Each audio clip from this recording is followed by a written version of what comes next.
Hey wine moms and puppy lovers everywhere. I wanted to let you know that our new store, The Fetching Barker, is now open. Shop the cutest and eco-friendly, natural, and handcrafted dog supplies. The Fetching Barker has everything your pup needs and so much more. From toys to travel essentials, a wide line of CBD and hemp products, snacks and treats to handcrafted accessories.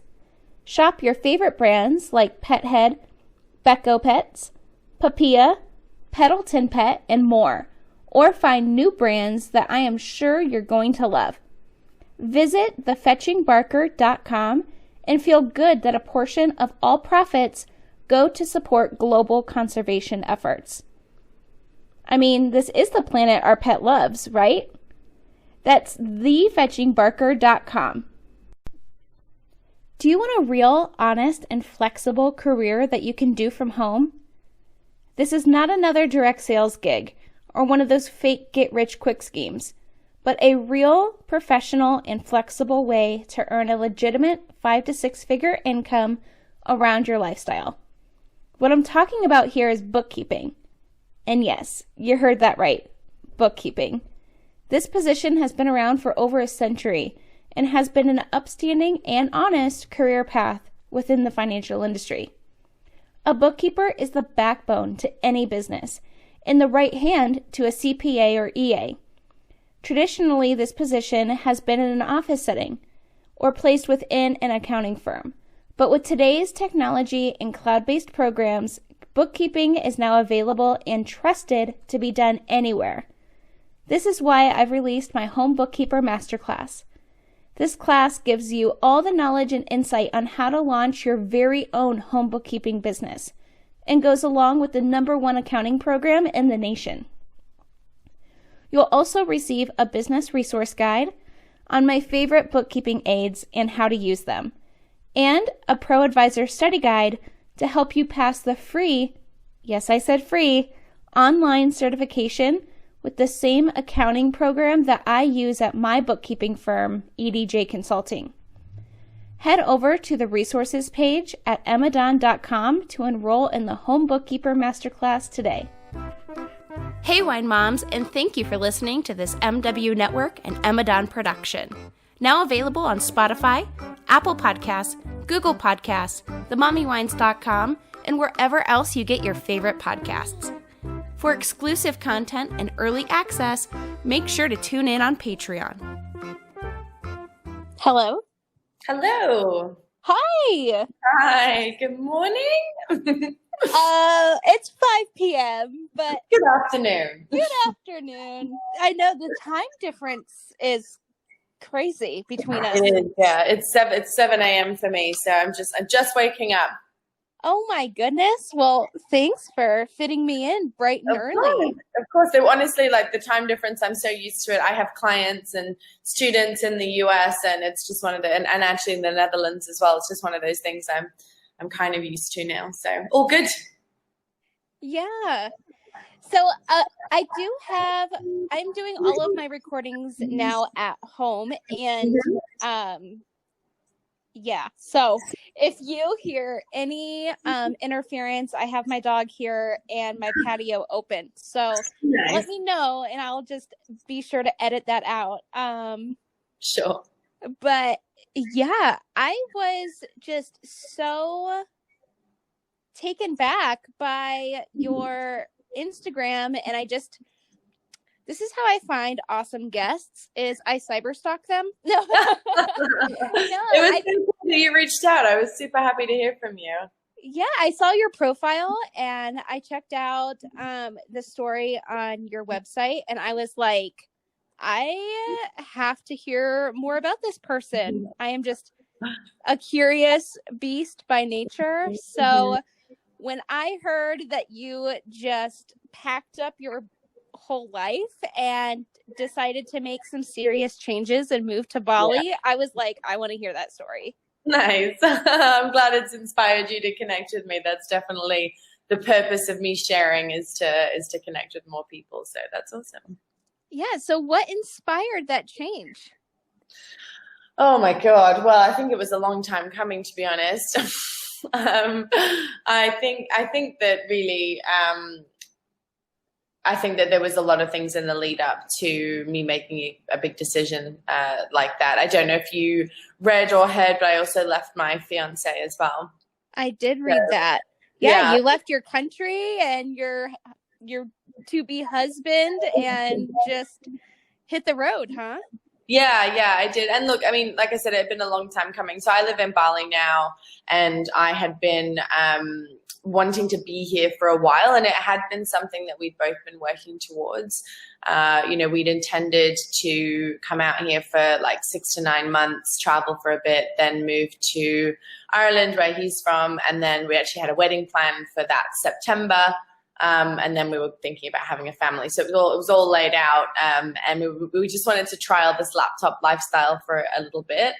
And then things just didn't go, according to plan. So I've had a couple of different businesses over the years, and the first sort of real one that I tried was with him, and we ran an electric bike store in Australia where I was living. I'm actually from Africa. I'm from Zambia originally, but I've lived in Australia for the last 8 years before I came here, which is why I have an Aussie accent. It's really hard to shake. But yeah, I'd been living over there, and decided to open this electric bike store with him, which was great. And we ran that for 6 months. My dad was diagnosed with cancer that February. Literally, it's crazy, right? Like, I've had these 2 weird experiences with this. The one was the day that he was diagnosed was the day that I opened the electric bike store. And last year, the day that he died, so 3 years later, was the day that I negotiated my biggest professional contract. So it's like this weird, what was the day after? It's like this weird, I don't know what it is. They kind of coexist together, these really bittersweet moments in my life. Yeah. Anyways, I guess when you get news that your dad isn't going to be around for much longer, priorities shift, right? And I felt that location independence would be more suiting to not only this situation, but also my life as a whole. So we had to go back to the UK, and I spent some time with him, and we kind of lost momentum on the shop, and then it made sense for us to close that down. And then we went to a Tony Robbins seminar in Sydney, and we bought our tickets actually a year before. So it was something that we kind of had planned, and it worked out to be perfect timing. So we closed the shop in August. I kind of spent most of the end of August and September planning the wedding. That was kind of what I spent my time doing. And then we went to the Tony Robbins seminar at the end of September. And that honestly really was perfect timing, because I was kind of at a loose end. I was like, right, what's next? What am I going to try? And I decided that this location independent business was for me. And at this seminar, Tony had been very specific about, well, if you want to do something new that you've never done before, you're probably going to need to get help from someone who has. So I actually hired a business coach who helped women transition out of their corporate jobs into location independent lifestyles. And I built my business on the side of my full-time job. So I was working 16-hour days. I was getting up at 4:30. I had an hour routine. Then I would work for an hour, and then I would go to work, and then I would come home, work for another few hours, and then go to bed and do that all again. And oh my gosh, I have not seen 4:30 a.m. since my son was a baby. Yeah, it's pretty mental time of the day. It's not so bad in summer in Australia. But in winter, it was a bit but I didn't really have to do that too much, just because of the timing of everything. And you know what the thing is, as Tony very clearly explained to us at the seminar, once you know your why, making difficult decisions or doing the extraordinary doesn't seem as hard when you're so connected to why it is that you're doing what you're doing. So for me, it was very easy I was actually excited to jump out of bed. I was filled with more purpose than I had ever been. I had this very clear, fun goal of being able to go traveling and live this laptop lifestyle, which back then was just a dream for me.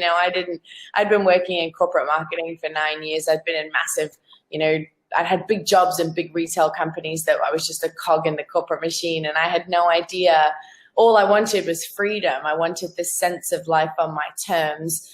And that felt, within reach. So I had a really good reason to get out of bed in the morning.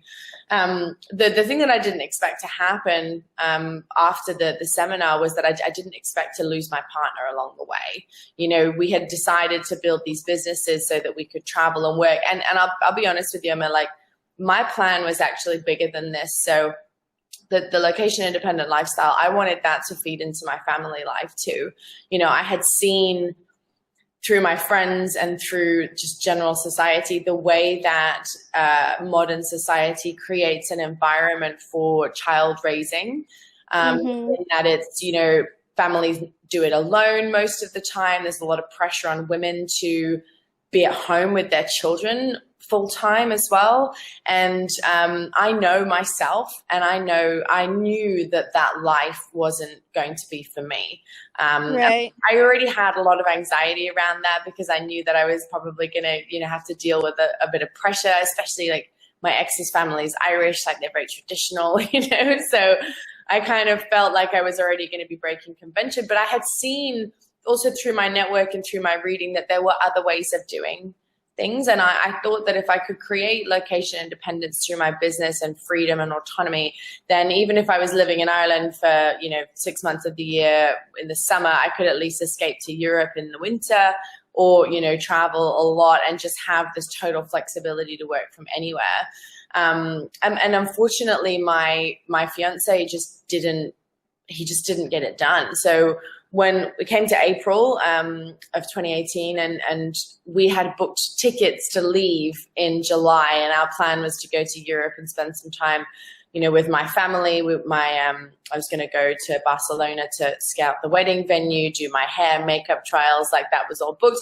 And then we were coming to Bali to do all of the things. And that ticket was booked, and we got to April, and my business was, I had a couple of good clients. I was so ready to quit my job or at least go down to part-time. I had this plan, and my partner was an engineer, and I kind of turned around and I was like, "Where's your business? Like, we're ready to go." And he was like, I just don't think I can do this, Ella. And I was like, "What do you mean?" And he's like, "It's just not as easy for me." And I could see that there were a lot of blocks in the road for him, not just professionally. Yes, it was a little bit harder for him to transfer his skill set, but it was definitely doable for the right reasons, but it was those reasons that seemed to be missing. And ultimately, like we went to Fiji on a trip for a friend's wedding. And when he was there, like we were best friends. We were together for 8 years, and I've never seen him behave the way that he did on that trip, because he was completely distant and like blaming me for like the poor internet quality. And he was like, "It better not be like this in Bali." And I was like, "Whoa, something is wrong." I don't understand what's happening here. So when we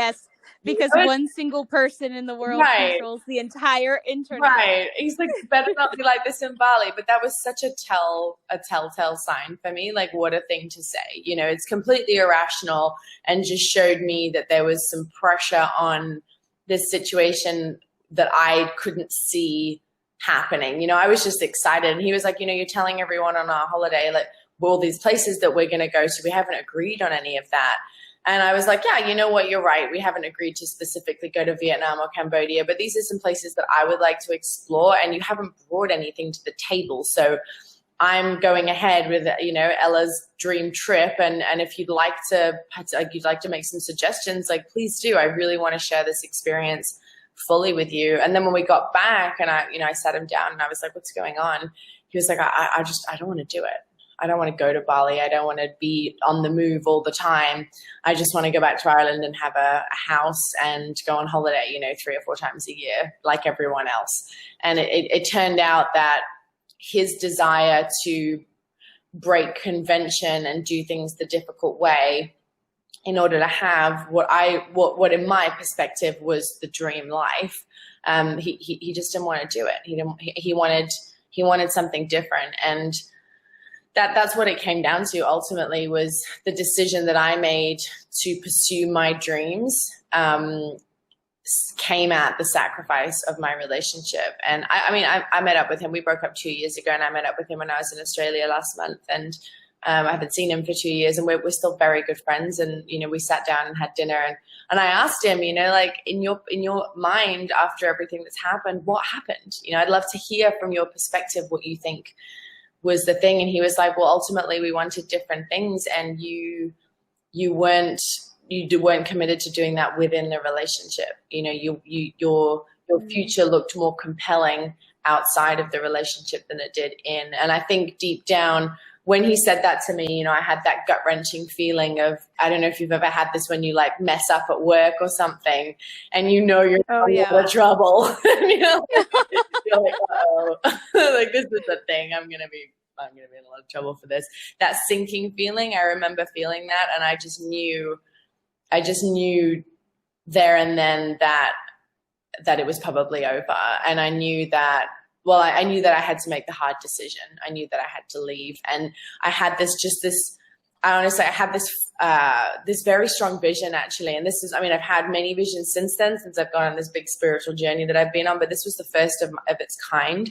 He went downstairs, and I sat up there, and I just started sobbing. Like I could feel grief overcome me of like, oh no. Because like the thought of leaving him after 8 years and canceling my wedding and giving up on that dream that I'd had because I knew that it wasn't what he wanted was heartbreaking for me.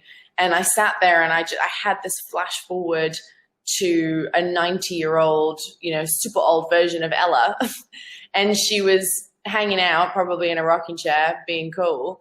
But she was really pissed. She was upset and angry and really disappointed.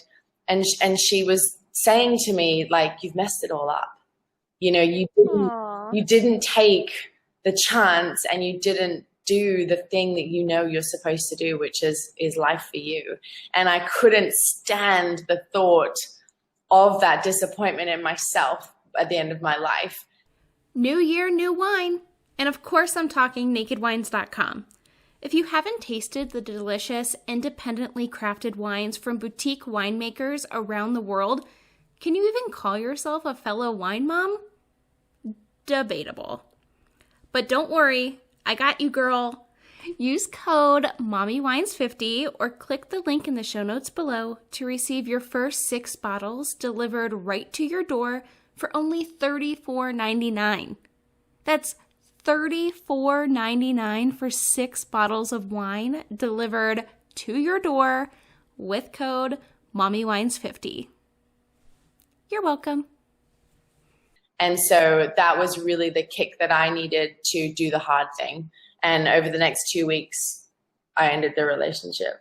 I actually left a week after that conversation, after a few other things fell in line. I was already in therapy because I hadn't been 100% happy in my relationship, and I wanted to know why. And I was exploring that in therapy. So I had a very sound professional by my side whilst I made the decision to end the relationship. And we went to some couples therapy through the process as well, so that I felt like I had, and he had, emotional support, and most importantly, closure, because it's very easy to be traumatized from relationships ending. And I don't think we acknowledge that, there's so much that gets left unsaid and so many open loops that don't get closed. And I just feel like we should do that to give ourselves the best chance of moving on. And I love him so much. And I really just wanted him to be able to move on. I knew that I would be able to, and I knew that therapy would be helpful for me to be able to voice my real thoughts and opinions without feeling like I was going to hurt his feelings. So that was really positive for us. And honestly, I say I ended the relationship, but I really think he did. The day that he expressed his truth about not wanting to go was brilliant. And I'm so proud of him for doing that. And I'm really grateful that he had the courage to share. He could have just come along for the ride. He could have been a nightmare on the trip and continued to be difficult about the wedding and all of the things. But he chose himself as well in that moment. And I'm really grateful for that. And so that was, I didn't need much permission after that relationship was over to completely disown everything. I hadn't really enjoyed the life that I was living. I think I think on the surface, and definitely according to the rest of the world, like my friends were like super shocked when we broke up, because we were a very happy couple. Like on the, and you know, to the outside world, there was no problems.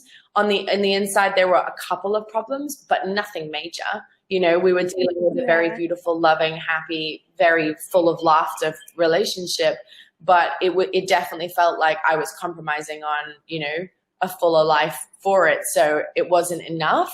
And I chose to leave, but I got very excited about the opportunity that awaited me. You know, I was like, but I guess what I was kind of saying before is, I didn't love my job. I didn't feel like I really understood my value in the corporate space. I felt had a lot of imposter syndrome about my profession, and I just didn't really feel like I knew myself at all. And I was kind of looking at myself in the mirror going,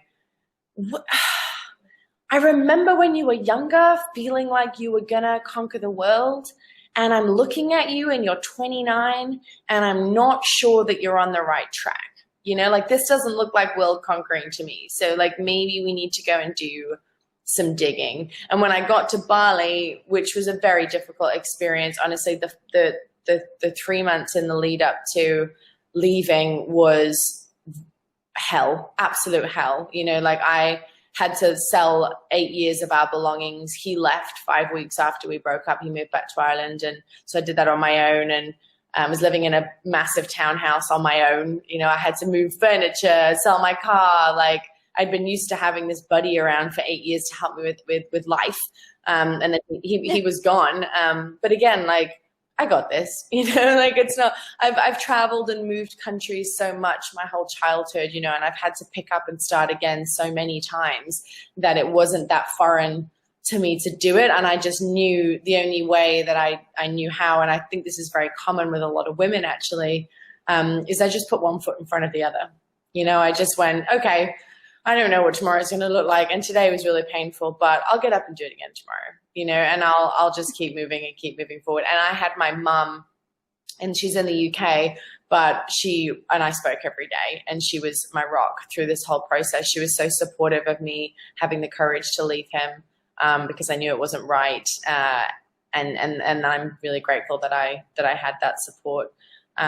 So yeah, I mean, just like, I know that's an extremely long answer to your question, but I think no, I enjoyed it. Just to quickly like add a couple of things around. So clearly my relationship wasn't the thing that wasn't the sole reason that I left, right? Like that was a big part of my dream planning, and he didn't want to come along for the ride. But I think the real discomfort that I felt, and the real lack of satisfaction that I felt, is that I was disappointed in myself. You know, I wasn't looking in the mirror every day going, yes, you know, like you've got this. There was a lot of stuff lingering around me, a lot of beliefs about myself, a lot of self-criticism, and just generally this feeling of unworthiness, and you know, no real self-love. And even though I couldn't really identify what that was at the time, there was just like a lot of discontentment with life. And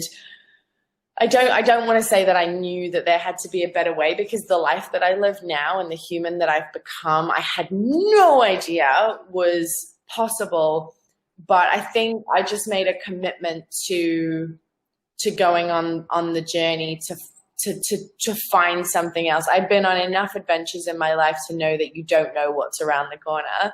And I was like, just go to Bali on your own. You'll figure it out. I negotiated a part-time role remotely with my job, so I didn't have to just rely on my business, because that was quite stressful for me financially. And I also wanted some accountability. You know, I was worried that if I went to Bali with just a couple of clients and I was fully accountable to myself, especially because I'd started like partying again, even though that hadn't been in my life for a long time, I was using that as a coping strategy. And so I didn't really trust myself fully. So I made sure that someone was looking for me on a Monday morning. And I'm really grateful that I did that, because it actually provided the the failure that I needed to know that something wasn't going right. Like, for example, because of the partying when I got to Bali, I was missing work deadlines and pissing off my clients with my business as well. And I think that had I just had my business, I wouldn't have had anyone to tell me off. And like I needed that marker, that benchmark to be like, you are not performing in this area.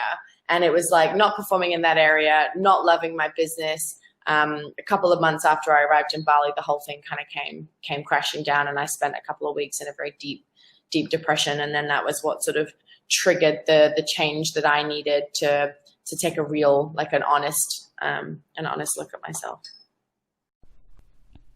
Hey, wine moms, let's shed those pesky COVID-19 pounds together, and let's get active again.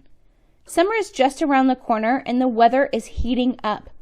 There's no better place to be for you or your health than outside in the sun and fresh air. So let's tackle the trails in a pair of Ziya Active joggers or shorts. Let's lounge by the pool in the new mix and match swimwear, or hit the gym in a sweat-wicking compression fast-drying pair of no-fuss light and tights. Whatever your activity may be, let's do it with Ziya Active. You can do so by visiting myziya.com/Emmadon. That's myziya.com/Emmadon. Are you a fan of the Mommy Wines podcast? Well, of course you are, or you wouldn't be hearing this right now. One of the best ways to support the show you love, besides obviously tuning in every Wine Wednesday for new episodes, is shopping the Mommy Wines merch store on teespring.com.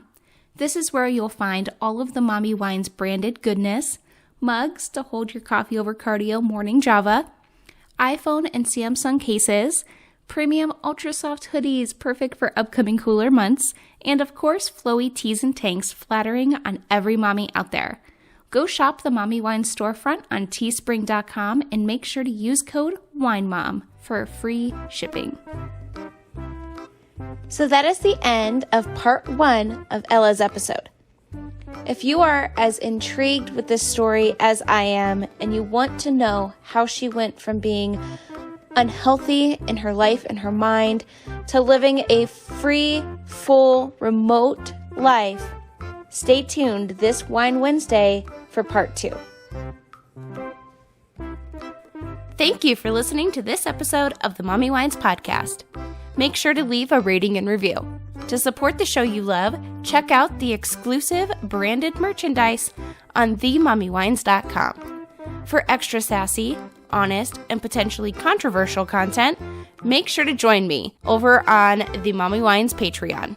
Also, don't forget to check out the other shows on the MW Network. If you love scary stories and true crime, you'll love Tales After Dark. More shows are coming soon, so make sure to stay connected on social at Mommy Wines Podcast. And until next Wine Wednesday, mamas, parent and drink responsibly.